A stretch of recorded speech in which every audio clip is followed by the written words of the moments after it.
Hello नमस्कार। मैं तस्नीम सैफ़ी और आप देख रहे channel Tasneem's Vigyan Shastra. Welcome to simple and smart learning. So, as you know, we have started with Science and Technology Part 2 and we are studying the lesson Cell Biology and Biotechnology. In that, we have covered many topics related to the cell biology. जैसे कि आप जानते हो हमने पिछले session में पिछले part में कई सारे चीज़ें बायोटेक्नोलॉजी के बारे में पढ़ाई की है and we have learn many things about the biotechnology and this biotechnology how it helps how it is going to useful in our life many points we have learned maximum things we have learned about the biotechnology। कई सारी चीज़ें हमने biotechnology के बारे में पढ़ाई की है। अब यहाँ से हम पेज 92 पर देखेंगे examples and the different application of biotechnology.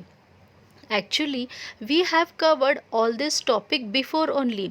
हमने ये सारे कमर्शियल एप्लीकेशन ऑफ बायोटेक्नोलॉजी और आगे वाले भी कई सारे टॉपिक्स हमने कवर किए हैं, लेकिन अब हम पढ़ेंगे बायोटेक्नोलॉजी में अलग अलग use, that is how this biotechnology is helpful in the crop biotechnology और जेनेटिकली मॉडिफाइड जीएमओ के बारे में भी हम पढ़ चुके हैं।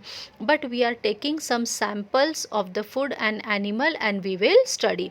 So you know that biotechnology in India, how the development of biotechnology in India, India में इसका किस तरह से डेवलपमेंट हुआ। So in year 1986 the department of biotechnology was established by Ministry of Science and Technology. Basic research is essential on all aspects.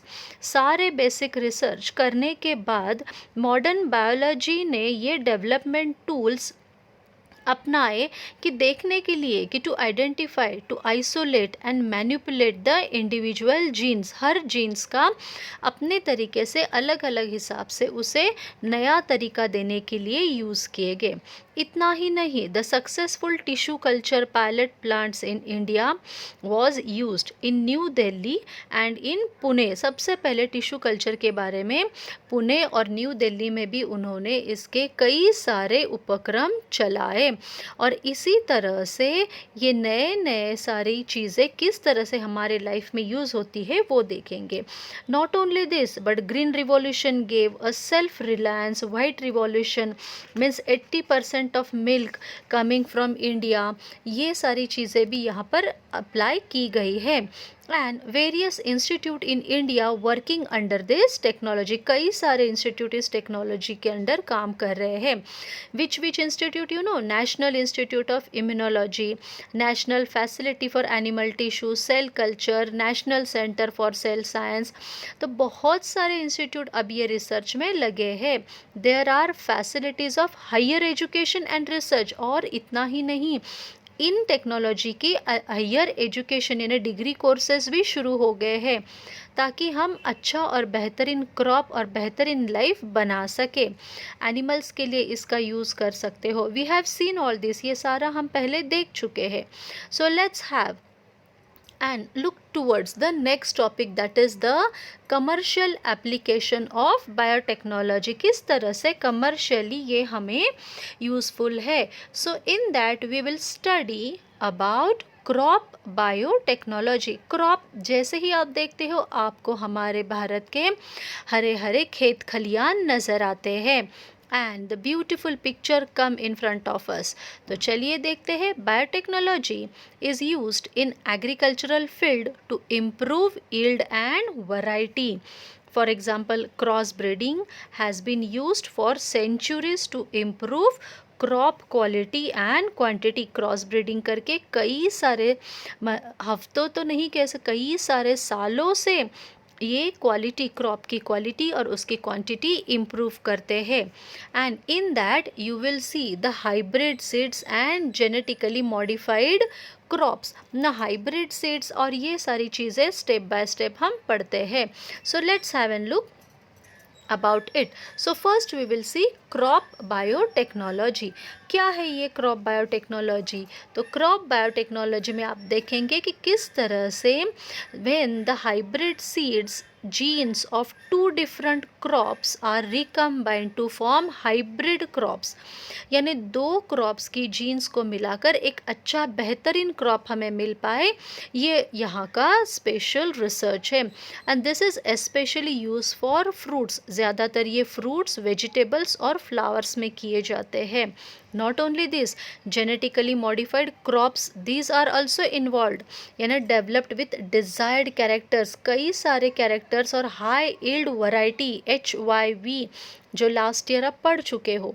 High yielding varieties, resistance जिसमें कीटाणु से लड़ने की क्षमता हो, अल्कैलिटी हो, वीड्स यानी जो अलग तरह के घास आते हैं हमारे क्रॉप के बीच में कि जो हमारे क्रॉप को ख़राब कर देते हैं, वीड्स जिसे कहा जाता है, ये सारी चीज़ों से हमें आराम मिलता है। So we are getting lots of, you can say, the different types of problems solved with the help of crop biotechnology. So what is this crop biotechnology? क्या है ये? So it is also called as an agricultural biotechnology. तो चलिए देखते हैं क्या है hybrid seeds. जैसे कि आप जानते हो कि हाइब्रिड सीड्स जो होते हैं that results of two different varieties of plants, दो अलग अलग वैरायटीज़ प्लांट्स के लिए जाते हैं और उसमें क्रॉस पॉलिनेशन किया जाता है, to be cross pollinated to create one an offspring or hybrid. A good quality crop is prepared with a good quantity and quality. It gives better yield, uniformity, improved color, disease resistance. तो in 1920 US first time experimented and in 1930 the farmers adopted. तो ये 1920 में पहली बार experiment से prove किया गया और कम से कम 10 साल रिसर्च के बाद ये फार्मर्स ने इसे अडॉप्ट किया। आप देख सकते हो कि किस तरह से वीड्स या तो सीड से आप प्लांट ब्रीडिंग कर सकते हो, दो अलग अलग, या तो बैक्टीरिया भी यूज़ कर सकते हो, बैक्टीरिया के DNA एक्सट्रैक्ट लेकर उसे क्लोनिंग किया जाता है एंड सीड्स के अंदर वो दोनों को क्लोनिंग करने के बाद जीन्स में मिक्स करके नए प्लांट ब्रीडिंग्स बनाए जाते हैं। So in this way the crop breeding is done. Not only this, but these all hybrid plants, they have up to 25% higher yield. They are uniform physically and show faster growth which is beneficial for farmers. ये इतना fast होते हैं कि farmers के लिए भी बहुत आसानी से उगाए जाते हैं। They have more vigor and more resistant to variety of disease. इनमें कई सारे डिजीज के साथ लड़ने की क्षमता होती है। And not only this, viruses, bacteria, fungi and Nematoda infestation, कई सारे वायरस बैक्टीरिया से ये लड़ते हैं। इनमें ही ये प्लांट में पौधों में तैयार किया जाता है एंजाइम्स और बैक्टीरिया के माइक्रो ऑर्गेनिजम्स की वजह से। And they are preferred for their characteristics like efficient photosynthesis production. Photosynthesis production की वजह से प्लांट नोड्यूल्स, जैसे आप देख सकते हो प्लांट्स की नीची तरफ में आपको दिखाई दे रहे हैं roots, in this roots there are, you can say, with the help of bacteria that is the azotobacter, rhizobium, with that here in the plant nodules and the increased ability to hold water. So photosynthesis production of plant nodules are done here. And a major advantage of hybridization in plants when new species is discovered, तो इसी तरह से नए species का भी discover किया जाता है। So this is how it is helpful, and these all water and nutrients are taken from the minerals are taken from the soil. ज़मीन और नेचर से ही ये सारे मिनरल्स और वाटर लेकर एंजाइम्स के साथ मिक्स करके हम नए प्लांट्स भी बनाए जाते हैं। This is what the simple you will see the hybridization और the GMC, genetically modified crops, इसे जेनेटिकली मॉडिफाइड क्रॉप्स भी कहा जाता है। And there are disadvantages also, ऐसे नहीं कि एडवांटेजेस या डिसएडवांटेजेस तो है, डिसएडवांटेजेस भी है. Genetically modified crops or plants used in agriculture the DNA which has been modified, जिसका डीएनए मॉडिफाई किया जाता है. जैसे कि आप देख सकते हो यहाँ पर पहले ही हमने बताया था कि here the DNA is modified and the plants are used in agricultural and using genetic engineering method. According to World Health Organization, foods produced from using genetically modified organism are called as an GMC, genetically modified crop. इसे genetically modified crop भी कहा जाता है. This technique was from many years, कई सालों से ये चल रहा है, लेकिन अप्रूवल उसे 1980 में मिला by US. So in early 1990 the recombinant chymosin was approved. You know that recombinant chymosin हम ये पढ़ चुके हैं. So this was approved and with the help of that we are getting the different milk products, you know that. And not only this, there are disadvantages also. जैसे advantages होते हैं, हर सिक्के के दो पहलू होते हैं, advantages and disadvantages. So hybrid plants are costlier to maintain, थोड़े ये महंगे होते हैं because they take longer to develop and more trouble to produce. इन्हें थोड़ी मेहनत लगती है तैयार करने के लिए और टाइम भी लगता है. And the main disadvantages of hybrid seeds, especially for small holder or resource poor farmers, they do not perform to do the same standards. That's why hybrid plant in the second generation are lower, इसलिए उन्हें थोड़ा मुश्किल होता है. Then hybridization in fruit was taken to another level, इसीलिए फिर fruits में भी हाइब्रिडाइजेशन किया जाता है. And you know that the different samples, here you will see the pluots. This was a hybrid between plum and apricot. Plums and apricot को cross breeding करके एक नया फ्रूट बनाया गया है, that is called as an prunes. Prunes कहा जाता है जिसे. Okay.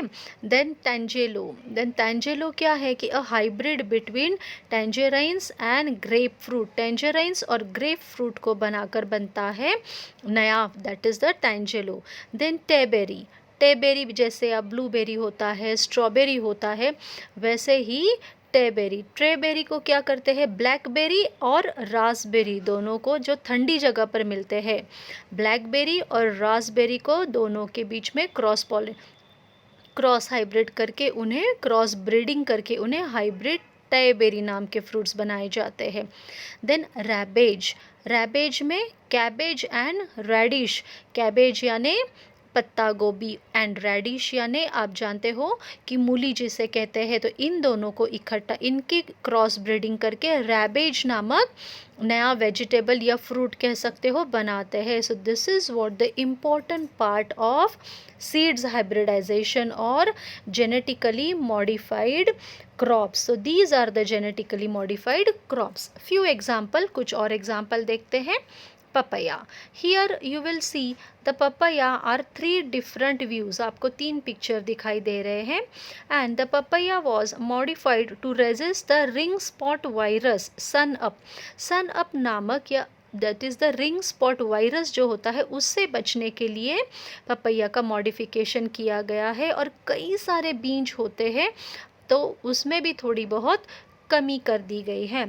Now you will C the different corn used for food and ethanol has been genetically modified. corn जैसे कि आप मकाई देखते हो, उसमें भी कई सारे नए प्रोडक्ट्स हाइब्रिड कॉर्न बनाए गए हैं. And they are modified to tolerate herbicides that kill certain insects. Herbicide से बचने के लिए जो इंसेक्ट्स को किल करते हैं, मार देते हैं, ये ऐसे कौन बनाए गए हैं जो जेनेटिकली मॉडिफाइड है. And then another you will see that is soybean. ये तो हमें बहुत पसंद है, आप जानते हो soybean is the most important product. We are getting the oil and these soybean are modified to tolerate herbicides. Tolerate करने के लिए ये सारे सोयाबीन को मॉडिफाई किया जाता है and the produce healthier oil. Soybean oil जो हमें मिलता है, सोयाबीन ऑयल तो बहुत अच्छा होता है खाने के लिए, और सोयाबीन भी हेल्थ के लिए बहुत अच्छे होते हैं। So these soybean are produced healthier oil. In 1996 first modified soybean was introduced. It contain phytic acid. ये क्या आप करते हैं कि सोयाबीन में फाइटिक एसिड्स था, जैसे कि आप देख सकते हो, it was introduced and in that minerals, vitamin B most important protein source है। Soybean is the protein source. तो कितनी सारी चीज़ें हमें सोयाबीन से मिलती है।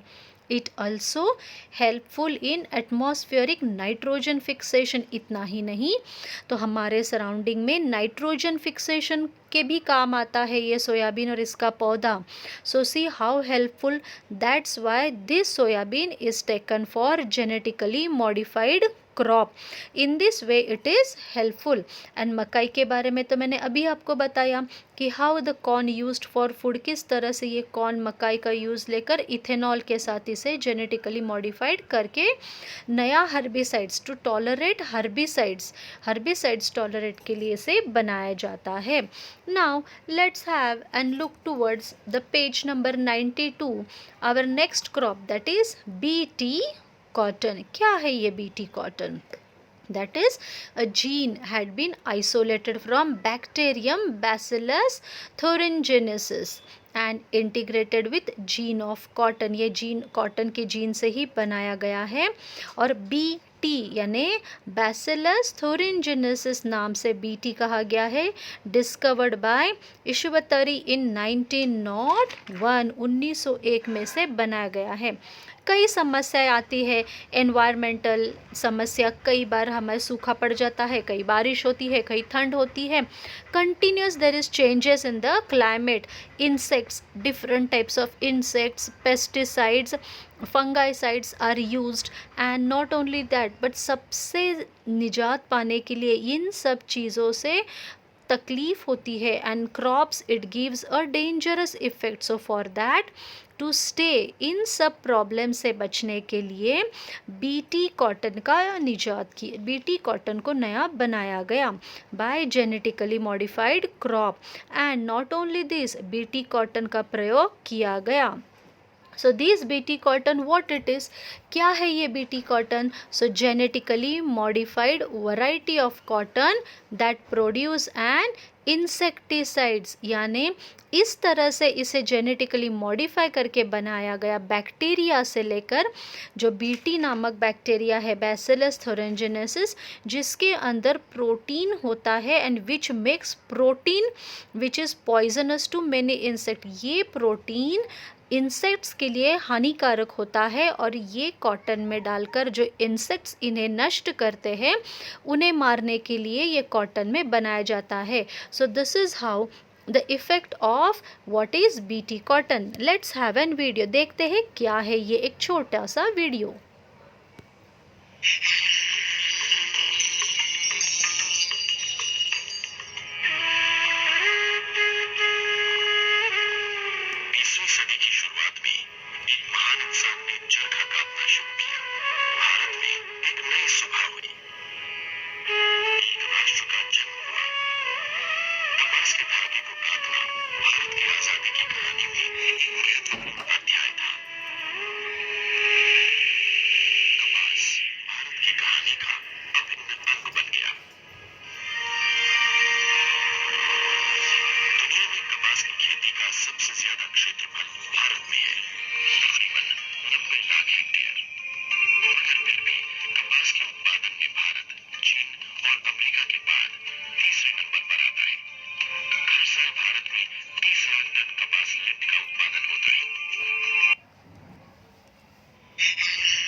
तो देखा आपने how the cotton is most important product of India. So now here the technology of production, what is the technology of cotton production, क्या है ये technology? So there are main steps for developing transgenic crops. So in that there are two transgenic crops, means दो अलग crops की jeans को लेकर mix किया जाता है। आइडेंटिफिकेशन ऑफ इफ़ेक्टिव जीन्स, पहले तो उसे आइडेंटिफाई करो कि कौन से जीन्स इफ़ेक्टिव है और वही जीन्स निकाल कर क्रॉस ब्रीड किए जाते हैं. Then transfer this gene into the new one, regenerate from the protoplast, callus, tissue, अलग अलग पार्ट या तो आप टिश्यू में से इसे रीजनरेट करो, जैसे कि हमने देखा है stem cells. You remember my video in stem cells already this was done. Then gene expression to the desired level, then back cross to produce varieties, field test किया जाता है और अप्रूवल, फिर इसे अप्रूव किया जाता है कमर्शियली लॉन्च करने के लिए. हर चीज़ इसकी देखी जाती है.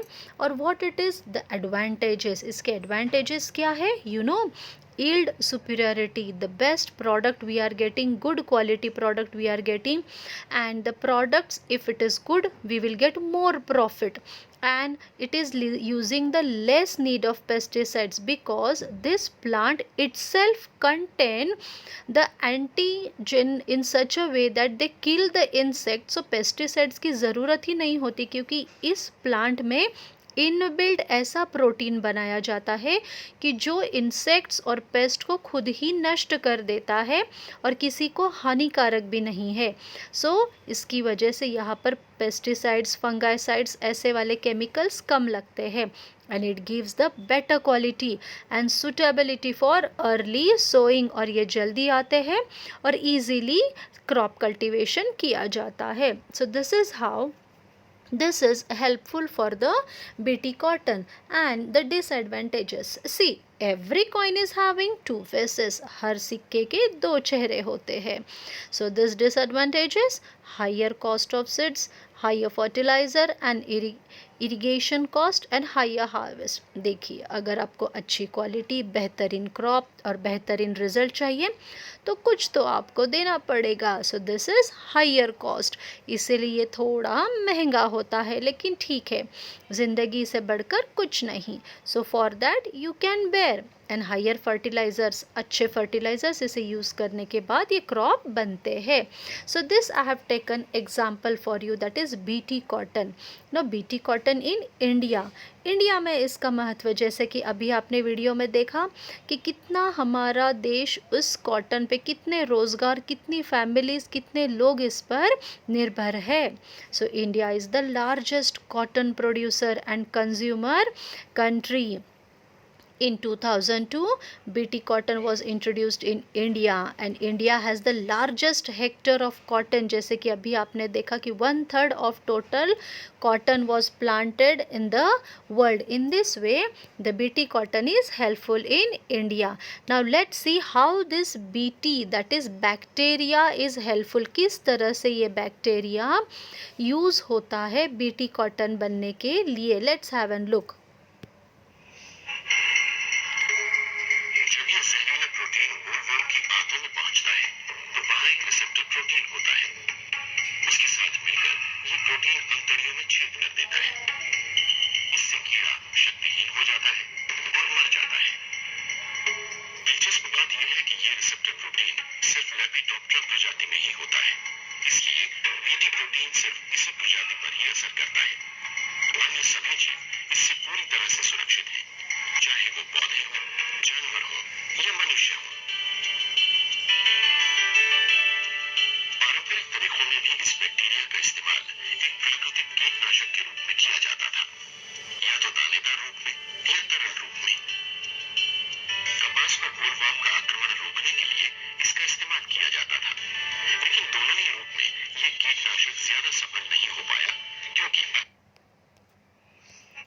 तो जैसे कि आपने देखा how this bacteria is helpful.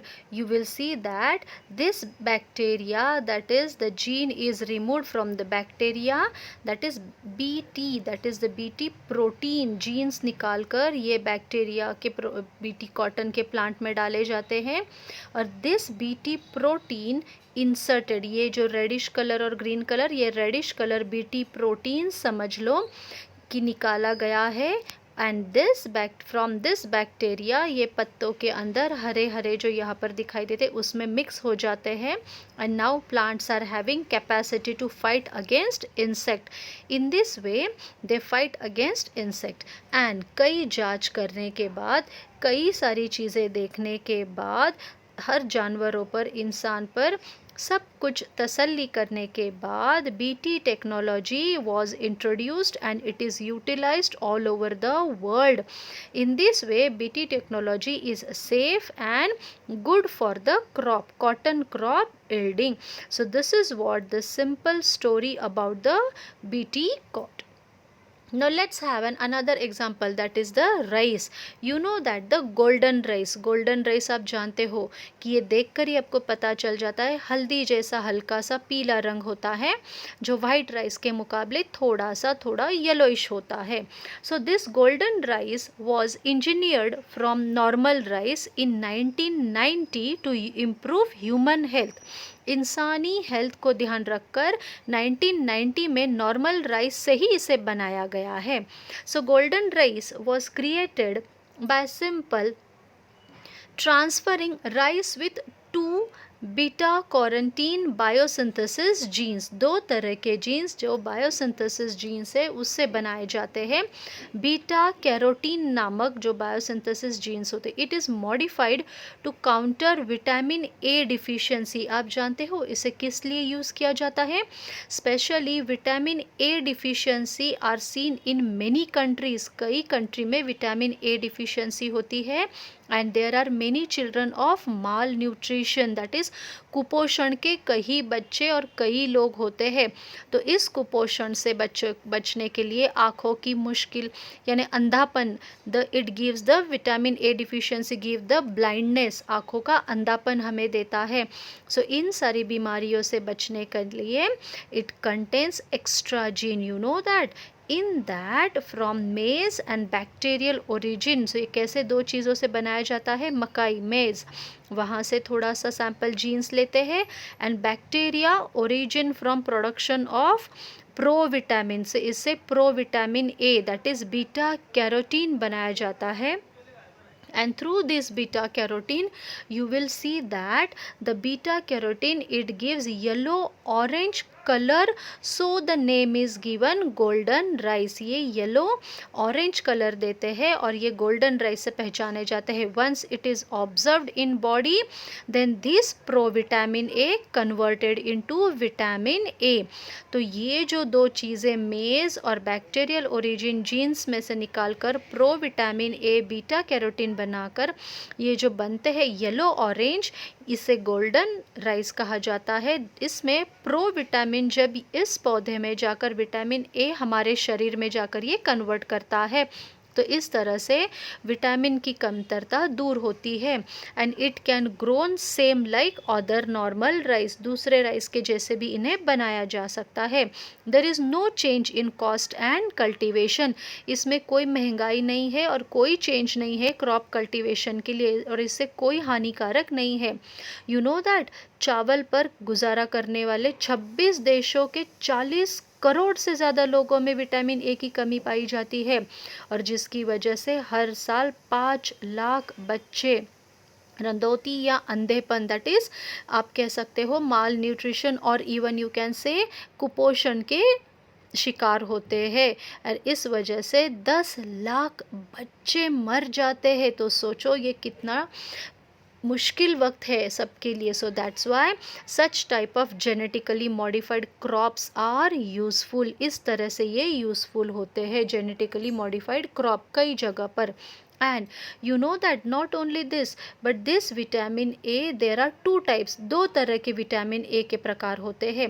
तो एक हमें जो मिलता है दूध, मिल्क प्रोडक्ट से we are getting vitamin A with one of the sample of all the different types of milk products that you can see, the sweets, the cheese, the curd, the yogurt, the buttermilk, the paneer, so many things we are getting from the vitamin A from the milk products, and one more, that is another, we are getting vitamin A from different types of fruits, vegetables, egg, proteinous substance, and different, you can say, the oils, or even the vegetables and fruits, and especially all this we are getting the vitamin A. So these all contain different things, not possible सभी को ये हर चीज़ खाना possible नहीं है.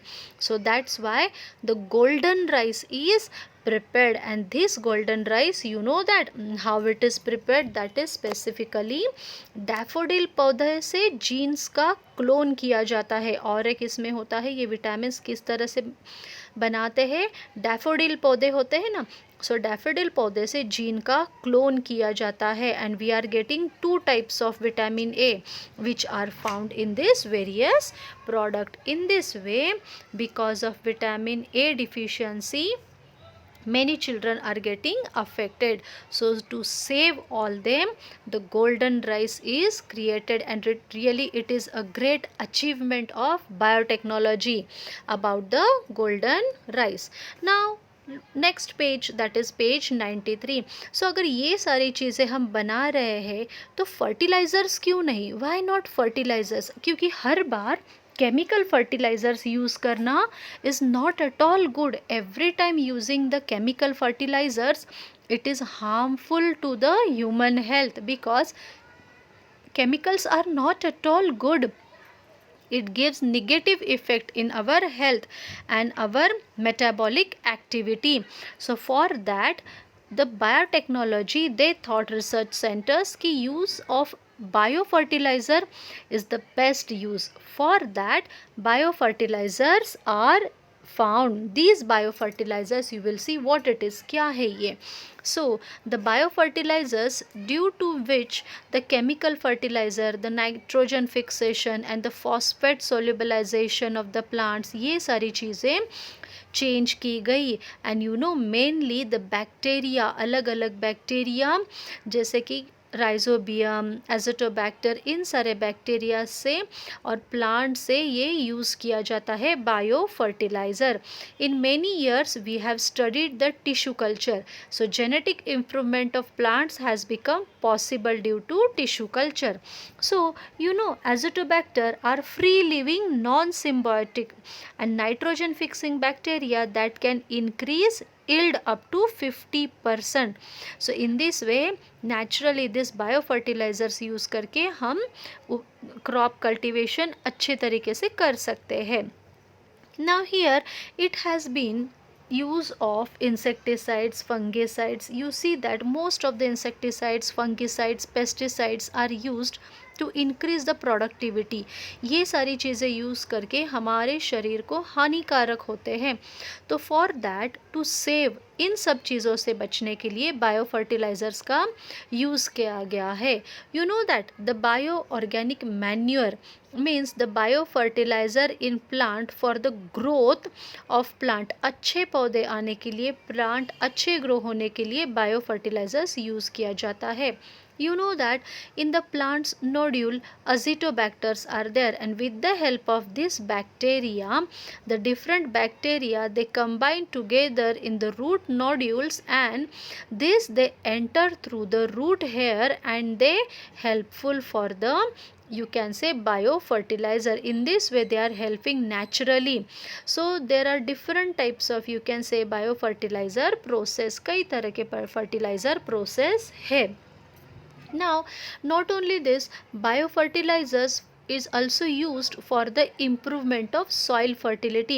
soil की fertility के लिए भी ये biofertilizer use होता है. So this all problems or whatever the things we are facing that lead to biofertilizer, और जिसकी वजह से biofertilizer का इन्वेंशन हुआ.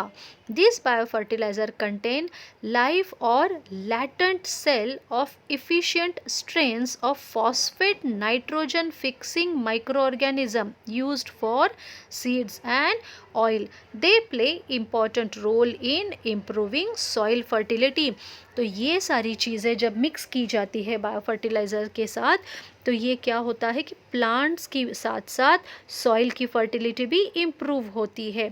And by nitrogen fixation, 78% of our earth atmosphere or in the air, nitrogen is there.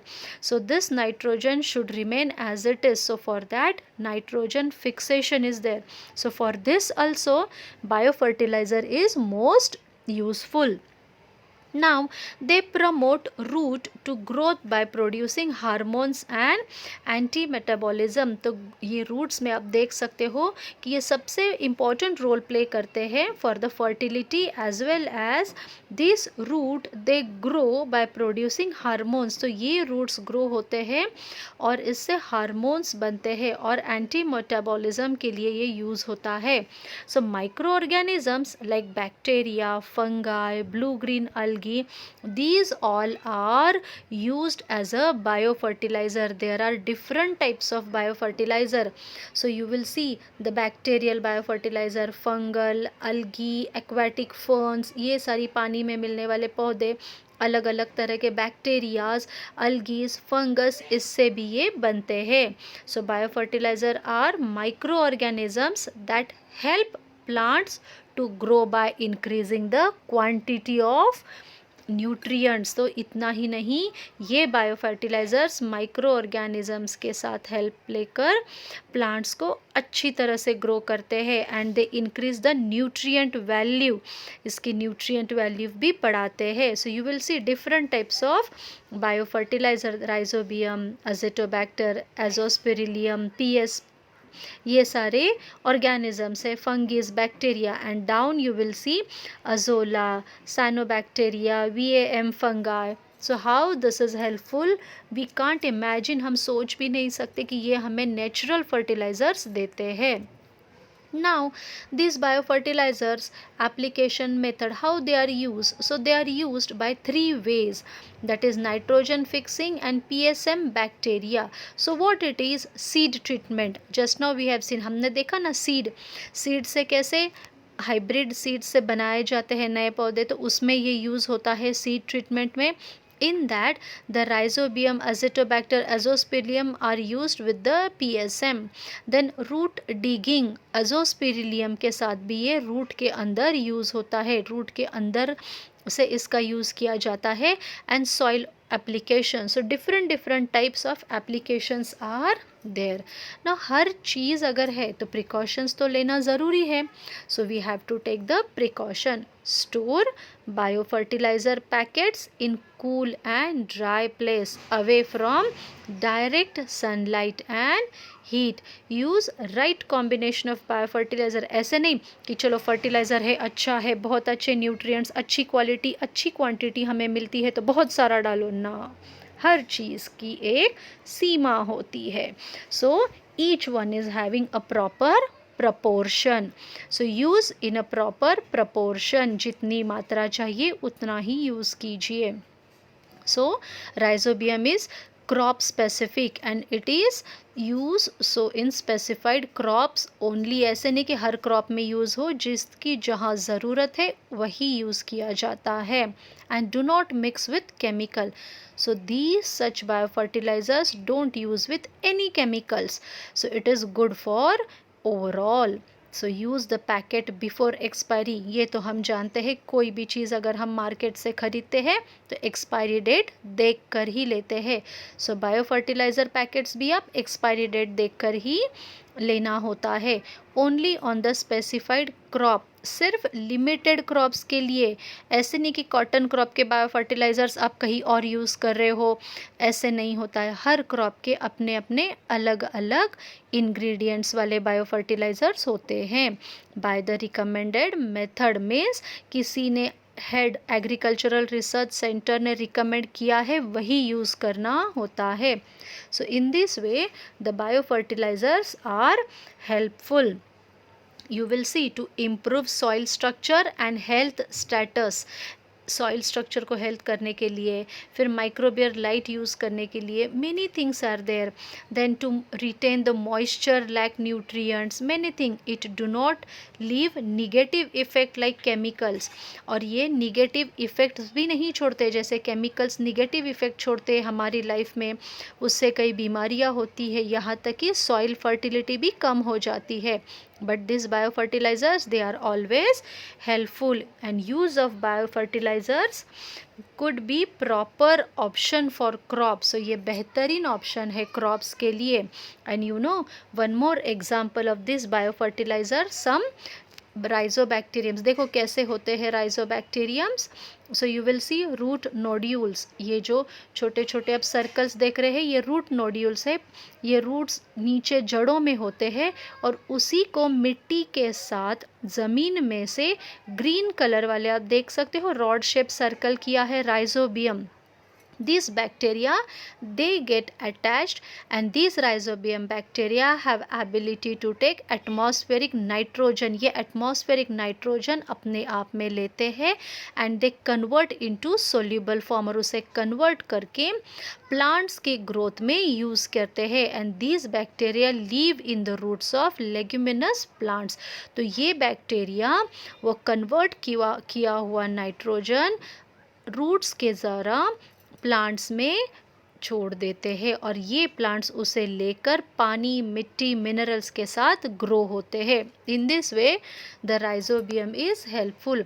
This you will see the azotobacter, ये azotobacter से bacterias microbes are present in the deep under the ground or in the soil. And not only this, you will see the azolla, ये है पेड़, ये छोटे छोटे पेड़ नहीं कह सकते, छोटे छोटे पौधे हैं। These are the small plants of azolla used as a biofertilizers। तो ये plants भी biofertilizers करके use किए जाते हैं। So this is how the different you can say steps for the commercial technique, and in this way commercially how the biotechnology application is useful in crop biotechnology, then genetically modified crops, or you can say the different types of crops. I hope you like this session, आपको ये session पसंद आया होगा and you are getting through it. So please go to the channel, visit the channel and see all the videos. अगर आपको समझ में ना आए तो ये वीडियो फिर से बार बार देखिए, आपके कंसेप्ट्स क्लियर हो जाएंगे। Till then have a nice time. जय हिंद।